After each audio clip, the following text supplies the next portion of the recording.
Welcome to the broadcast. This is Michael Easley inContext, and I'm privileged to be in the Ramsey Solutions studio today, talking to my friend, my brother, Dave Ramsey. And in this three-part interview series we're doing, we're talking to Dave and Daniel and about the transition that they've moved from Dave being the owner, operator, president, CEO, chief of everything, to transitioning this to where Daniel Ramsey is now the president of Ramsey Solutions, and talking about just some of the aspects of what that's like and the many years of ministry. So, Dave, thanks for your time, as always. Well, thank you. It's a privilege. Good to be with you, as always. 1992. Take us back for just a minute. So you're going around teaching, kind of learn from A.L. Williams and others how to teach people up front in a group, Sunday school, hotel ballrooms, how to get out of debt, how to pay off their mortgage. Yeah, and Larry Burkett, Ron Blue, yep. Were big influences as well. Later, Howard Dayton, and all of those guys became friends, every one of them that you mentioned, and over the years. But at first, I was just in awe of, gosh, the Bible has something to say about money. And I had gone broke, and so I was trying to learn how to handle it myself, trying to put my life back together, trying to learn how to be a husband, learn how to be a leader later, learn how to be a dad. All of that, and then in the midst of it, we just started helping people with their money, doing the same thing Sharon and I had started doing to turn our lives around, and it worked. People caught on pretty quick. Total Money Makeover, Financial Peace, now revised, along with the Financial Peace Planner, Entree Leadership, Complete Guide to Money, the Money Answer Book, Smart Money, Smart Kids, The Legacy Journey, A Radical View of Biblical Wealth and Generosity, and most recently, Baby Steps Millionaires, and the hits keep on coming. Did you always have in your head you were going to be a writer? Absolutely not. No, I was coaching people, or we called it counseling in those days, people at the church as a ministry. After we started getting our stuff together, then the pastor called and said, hey, this people are in my office getting foreclosed on. Can you help? And I'm like, yeah, I used to buy foreclosures, and then I was one. So, I know exactly what to sides. do. I know how to help with that. So we sat down with them, and were able to work out a deal with their mortgage company called a forbearance, where they pay payments and got caught up, and helped them get on a budget, laid out a budget, applying the biblical principles, but also some of the business things that I'd known from buying real estate. And the problem with helping someone like that in that setting is pastors, a lot of them don't know the money stuff. Right. It's not a strong suit. And so I got another call the next week and the next week and the next week. And so pretty soon I'm over at the church in the evenings doing budget counseling. And long story short, one of the other pastors walked through one day and he goes, every time I hear you sitting with these couples, you're telling them your story to take the shame off that they're feeling because you screwed up big time. And so I would do that. I would go, hey, I've done this too, and tell them a little bit of my story, and then I would show them what to do. And he goes, you need to write a book. And I'm like, no, Christianity needs another get out of debt book like Oprah needs another diet book. No, thank you. I'm not doing that. And besides that, if you talk to my freshman English teacher, when I turned in the first paper, she slit her wrists and bled all over it.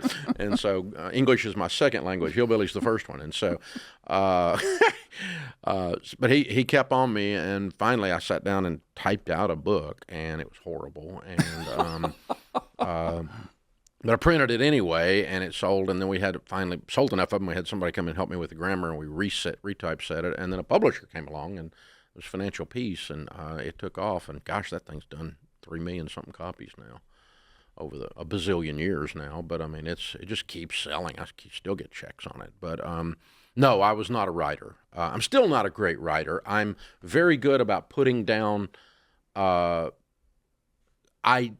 persuasive case for an idea that I think you ought to embrace. I'm good at that. But in terms of technical writing skills, I'm never gonna get an award or something like that, but I'm really good at communicating, and I've learned to not let someone with too much, let the grammar police take the take the conversation out of the book.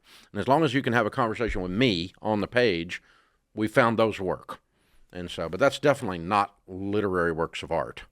Well, but when you're selling the numbers of books you are and the shelf life they have, there's obviously a need, and we can say a market, but people, they're in trouble and they're looking for help, and God's given you an ability to communicate to a segment that says that makes sense.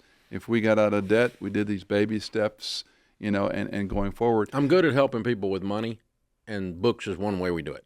Well, and you're good at teaching too. I've watched you teach people that have never skied to ski, and I've said many times you're one of the best teachers I've seen on a practical level of a watch one, do one, teach one approach. And God's obviously wired and gifted you that way. Let's talk about the role of Christ in your story. I know you probably get tired of telling it to some level because you tell it so often, but some folks don't know how Dave Ramsey met Christ, and part of this whole, financial tragedy was what brought you to a more foundational belief, correct? Oh, absolutely. Yeah, we often say, and it's actually on the wall in the lobby out here, I met God on the way up, got to know him on the way down. But, we were young marrieds, and the short version of the story is Sharon grew up in church, and I didn't. And so she gets up on Sunday morning after we got married and said she was going to church. We're going to church. I said, we're not going to church. We drink beer on Sunday and watch football. I'm not going to church. And so she cried and had a fit and went and we're in Nashville. It's not hard to find a Baptist church. There are more Baptists than people in Nashville. So she went and found a Baptist church and plugged in right quick. And then I got in this multi-level thing for about 20 minutes and went to one of these rah-rah pep rally things, right. And the guy that we admired that was making money like we wanted to make, and we wanted to be him when we grew up, stood up and at the end of his talk said, in essence, you need to know Christ if you're going to succeed. I came home and told Sharon we're going to church, and she said, who are you and what have you done with my husband? So that's the short version of the story, and I wandered in the back door of Christ Church in its early days. It later became a huge mega church. There was only about 400 people when we wandered in the back door with Pastor L.H. Hardwick, who just passed away about a year ago, friend of yours, friend of mine. Friends of their sons are good friends of ours as well. Fascinating and just guy. a beautiful man, and he became my spiritual dad in that sense, and I didn't know beans about Scripture. And so shortly after that, I made a ton of money in real estate. Then I lost it all, and so over about a 4-year period, so by the time I was 26, I had about $1 million in net worth and $4 million worth of real estate. By the time I was 28, I was bankrupt. So that's a 6-year story arc. And that 3 years of going down, 2.5 years of going down, was hell. And but I was a believer, a young baby, tender believer, and I'm like, oh, this God stuff's fun. And so, but yeah, we started learning what the Bible says about everything to survive, and really dove in head over heels. And again, that's when I plug into like a Larry Burkett or a Ron Blue, because they were on the forefront of teaching biblical finance in those days. And I went, wow, if the Bible says something about money, I need to learn it, because apparently the stuff I learned isn't right, because here I sit broke with all these letters and licenses after my name. In the Christian ministry world, as well as in business, we talk a lot about principles and things that are timeless in nature. My thesis is people get bored and they always want something new. One of your lines is God and Grandma's way. It hasn't changed. And for you personally, have you ever gotten the place where I'm saying the same thing over and over and over again? Oh, I do, yeah. And then the next turn of the heat up a little bit, what do you learn new then? What does Dave learn new? Because you're teaching the same. When I teach the Bible, I'm trying to teach a Bible study methodology, but I'm also learning along the way, going, oh. Well, I mean, there's new products and new ways to do stupid that come up out of here. And so that's entertaining for everyone involved, including me. And so, but it's much like, sitting down and talking to someone about God that doesn't know God and walking them through the process of accepting the gift of salvation. And that's a fairly, there's not a lot of leeway. There's a series of principles there that we're all sinners. Right. We're all sinners. One guy died for all of us, and accepting that is the gift of salvation, and so on. And so there's one process to go through that. But I think all of us that have done that with someone, you could do it 1,000 times. You can do it 10 times. It never gets old. True. And it's not because of the process or the principles. They don't change. But what changes is this beautiful life Yeah. that's right in front of you. And their individual point of need and hurt and trouble, what they don't know, they don't know what they don't know. And so I never get bored. Yeah. Well, that's good. I mean, I'll get people out of debt, and but it's the same process. It's still the debt snowball. You still live on less than you make. You still need to get on a budget. Yeah, I get all that. But then I get to talk to somebody, and I after 30 years of doing radio, I'm sitting here with tears running down my face, and I'm going, oh, my gosh, that guy's in hospice, and he wants to do a debt-free scream, And I'm like, this does not get old. It's interesting how, and we've, radio time and when you're in the car has all changed with technology, but it used to be the Friday debt-free screams, and you couldn't help but cry hearing these people call in and going, we're debt-free, and all that they've been through, the health problems, the bankruptcy, losing a home, living with their mother-in-law, whatever it was. You and I have talked about putting those together in some format, and you said, yeah, but they're all the same in the sense that the path to salvation spiritually is the same, coming to the conclusion Christ died for me. In the financial realm, I'm always steward, never owner. I have to manage what God gives me. I have to do it in a certain way, and that's timeless. It is, and the law of gravity doesn't change. The entertainment from those who try to violate it never changes. It's always entertaining. It's never dull. When and again, we've talked about this in other contexts, but for people listening that maybe have a smaller family business or they're looking down the road, you didn't know what this was going to be. No. And there's no way to sit there and go, if you do everything I tell you, one day you'll have 1,100 employees and all these buildings paid for. 2 or 3 for you, these were the defining things that said, okay, now I see there's a real trajectory here for growth or opportunity. And some of them may have been bust, but there were some that you knew in your gut, that's the one I'm going to fight for, and that's what I'm going to make happen. Well, I mean, the foundation of this place was publishing and broadcasting. And so doing the radio show, fairly quickly we realized doing a talk radio show was effective in the mainstream. And we've always been on a few Christian radio stations, but it's primarily mainstream radio, talk radio, and yet very bold and open and brash almost with our faith. And so we knew we could minister, we knew we could witness, we knew we could help. And use that medium that way, and almost a roaring lambs kind of an idea, and take up some space. So, every time we're on a station, that means something filthy's not, and so, we're displacing some of the toxic culture by staying in the mainstream and keep swinging.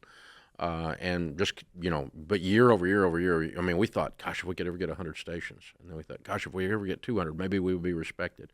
And then and we're 680 now, and it's the second largest talk radio show in America. But it's taken 30 years of scratching, clawing, fighting, arguing, threatening. And it doesn't stop. It doesn't stop. We're still doing it yesterday. I mean, oh my gosh, it's just, there's always somebody. And then publishing, obviously the publishing world's completely changed in 30 years. When I started, if you self-published something, you were an idiot. Right. You couldn't get a publisher. You didn't have anything to say. And so, but I self-published because no one would do it. Right. And then I had publishers for a while, and then we determined we were doing all the things they were doing. And so that was silly. But the model shifted. Our access to distribution models and everything else in the publishing world allows us to self-publish and be much more effective than using a publisher today. But we've got this massive platform to do it from, and this an existing household name as a brand, and so all of that helps you to do all of that, and you can't do that. But there used to be these things called bookstores. Yeah, people come for book signings, and not so much. Oh man, they're just about all gone. And it's the whole thing has changed, but that's the foundation. Was those two things were the that gave us access to people. When you were writing the legacy, and I was privileged to read some of your early chapters on that and talk to you about that. What I thought was interesting in that, ministries, businesses run by believers are pretty similar. I mean, the way you earn income versus, you're selling a product or donation to a charitable thing is different, obviously. But when you look at those leaders and succession, most people this is new territory, and you and I have talked at length about the failures. I mean, one of the first books you gave me was God and Guinness, and I think I read it in 24 hours. I couldn't put it down, and whether you're a teetotaler or not doesn't matter. The story of that ministry that ended up being a publicly traded company that has no connection whatsoever to its history, that struck a chord with you. Our friend Stephen Mansfield wrote that book, but that was one of several that you said, I have to think about what's this like beyond Dave. Mm-hmm. Yeah, because you can leave a legacy, and there's tons of biblical examples. I mean, but they don't work in our worldview experience. Very few are successful. That's what I'm trying to ask. We don't. In some cases, it's a season, and God said it's over, and you Fair. just say that one's done. Yeah. And we kept asking God, "Is that what you want here?" Because we'll close this puppy up. God, you built this, and if you want to close up the tent, it's yours to close. And so if you want to do that, but if you want this ministry to live on, then a lot of different things are going to have to be provided by you, God, but that are beyond our ability. Mm-hmm. And obviously I've got to be able to train and raise and have kids that become adults to be the next owners, and ownership transfer to wise owners. Because you can have a great leadership team and have and turn the ownership over to the kids, and the kids are idiots and they destroy the whole thing. So you got to have wise owners, and so we started training owners. We got to have a leadership team that you can transfer to. Pretty quickly we had that, because we've always had really good, strong leadership here relative to our size. And so as we've gotten larger, the leadership's even stronger and more sophisticated. But early days, we had people that could run this thing for the owners if the owners were not physically in the seat, if I was gone, in other words. And so we had that leadership team there. Brand transfer was a real challenge because things, Paul Harvey Jr. often struggles. Yeah. The pastor's son who follows a big pastor that has a big pair of shoes, a big shadow, struggles. It's hard to be the old man. You're not like the old man. Of course, I'm not like the old man. And in some ways, that's so good, So, right. But that brand transfer, and God showed us in our case, and it wouldn't work in the pulpit necessarily, but it was a one-to-many transfer, so that I don't have one person carrying the voice of this and the teaching. We've got 10 Ramsey personalities. And then does a family member come up inside that actually is in the operations is the other piece. And there's a lot of moving parts to it. Churches and I'm thinking of a dental practice or a church where the founding pastor, like Hardwick, started it and hoped his sons might take it. They come to you and ask, what are the 2, 3, you say, non-negotiables? You have to understand this before we even talk about, to your point, maybe it's time for this to fold up, but maybe this goes on. And again, we could share stories all day about failures. So what's Dave say that, 2 or 3, that these are unassailable. They have to happen if transition is going to work. What we've found as we've studied, and we've done a lot of research and a lot of interviews of families, businesses, and ministries that have succeeded, and some that fail. We've done both. And we're looking for these common thread things. There's 3 or 4 things that are just absolute non-negotiables. One is we found a high correlation between the person running it today and their personal higher calling or nobility, meaning that it wasn't all about them. They were willing to let go of things and step back very uncomfortably to their personal self in order for the good of the whole thing. But the founder or the leader who it's all about them, they almost never do transition, almost never do succession. So it requires that it, for the good of the ministry, for the good of the work of the Lord, for Can the that good be of, learned? Good of, yeah, it's a decision. It's a decision, and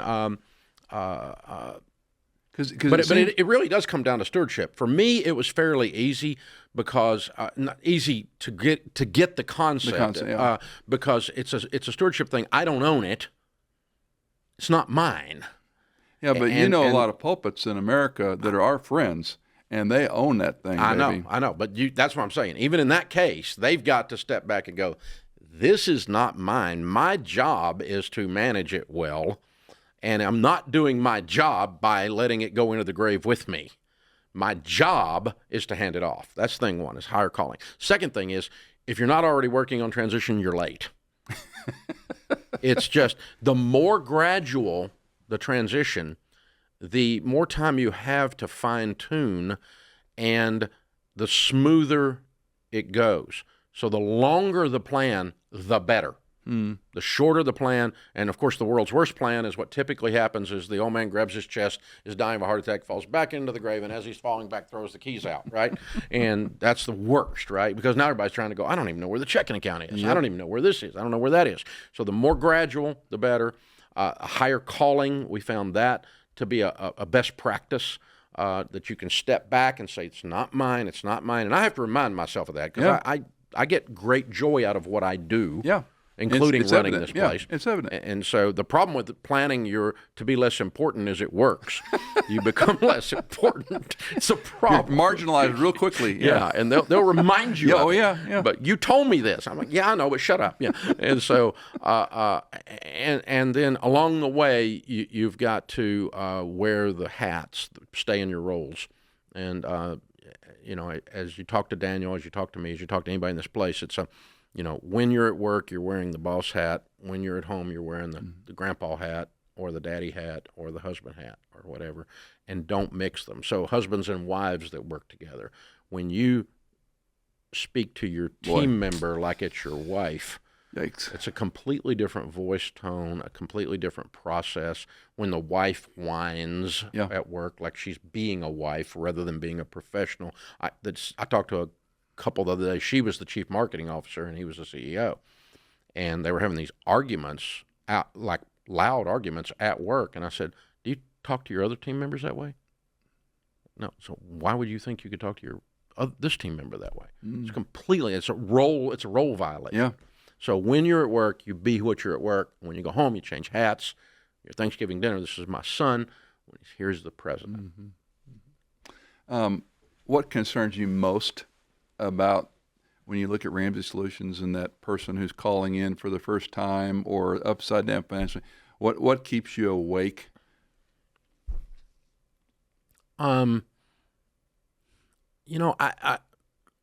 We are constantly having to evolve, and I've gotten over it, but there was a period in time in my life where I just was ready for it to get easy. I kept thinking somebody was going to discover us and it was going to be okay. Like we're going to be a star. No, it's because as soon as you get something figured out, the market moves. And, like we were just talking about publishing, it's moved. Broadcasting has moved. When we started this, there was not an internet. There was certainly not podcasts. Lord help us, TikTok, and so on. And so, but how do we take these mediums that have, in some cases, are full of disastrous human beings and still enter into that market and displace some of it, take up space for God? And, how can you be godly on TikTok? I'm not sure that's possible, but we're trying. I hate it. But that's what keeps me up at night, is that we will not, that we'll get stuck in one of the old methodologies. The principles don't change, but the methodologies have to change. The delivery. So one of our core values around here is we shoot our sacred cows. And my fear is maybe we don't shoot one soon enough. Yeah. And lastly, what gives you the greatest joy? Oh, I keep we've got several places that we tell my salvation story and then pray with people over that medium, whether it's a MP3 or used to be cassette tapes 1,000 years ago, or whatever. But we keep the letters and the emails that come in of people that meet God because of what we're doing. And the dirty little secret about Ramsey Solutions is we're really not here to get people out of debt. We get people out of debt so we can sneak into their living room and lead them to Jesus. Getting them out of the ultimate debt. Yeah, lead them to Jesus. And so, again, taking up space for the gospel and getting to evangelize is, because that's how I met God. Yeah. was I went to a secular mainstream thing. I would have never gone to a church. My wife couldn't get me to go to a church. And this guy that I admired, who did other things for me, taught me things I needed to know, but became a blessing in my life, then said, oh, and by the way, you need to know this man named Jesus. This is more important. Yeah. You need to know this man named Jesus. It'll change your life. It'll change your death. Dave Ramsey, you can find out all about him in our show notes, and just put his name in any search engine. You'll find out all kinds of information. Some good, some entertaining, some not so good, right? Absolutely. Count on it. Love you, brother. Thank you for your time. Greatly appreciate it. You too, my friend.